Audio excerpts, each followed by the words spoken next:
Goeiedag almal.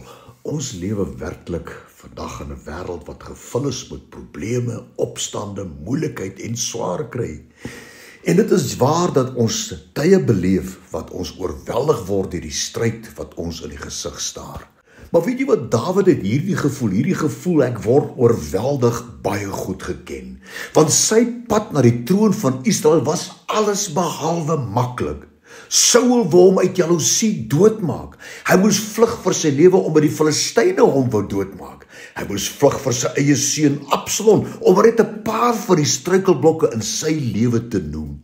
Maar een ding lees ons van Dawid. Hy het geweet waarheen om te gaan vir hulp.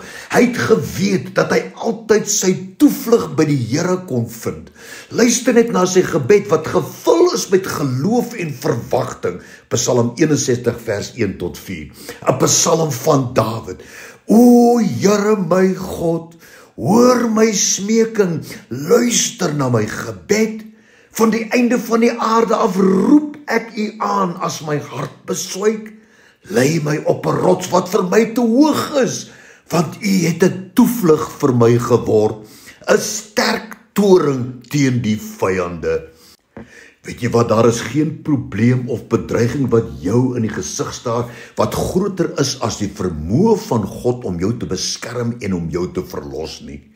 Daar is geen gevaar of moeilikheid wat 'n uitdaging vir sy onbeperkte krag en hulp vir jou inhou nie. En al wat ons moet doen, is om eers na die Here te gaan vir hulp, eerder as om alles self te probeer oplos, of om toe te laat dat probleme ons met vrees vul en ons beroof van ons geloof en verwagting. Daar sal altyd probleme en aanvalle teen ons wees. Die Bybel sê dit vir ons. Die dief het gekom om te slag en te steel en te verwoes. Maar moenie onkant betrap word wanneer die magte van duisternis jou konfronteer nie. Wees gereed om onder die kragtige hand van die Here vas te staan.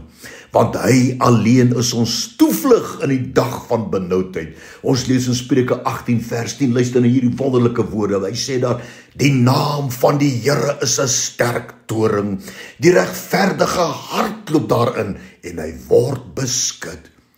Jy weet, die Here het nie blydskap sonder droefheid beloof nie. Hy het nie vrede sonder pyn beloof nie. Maar hy het krag vir elke dag beloof. Hy het rus vir al ons arbeid beloof. Hy het lig in al ons duisternis, genade in ons beproewinge en hulp van bo en sy onfeilbare liefde aan ons beloof. Die Here is altyd 'n toevlug vir die wat sy aangesig met vertroue en verwagting soek. Daarom verklaar vandag en sê, die Here is my toevlug. Jahwe Hassa. Dankie daarvoor, Here. Amen.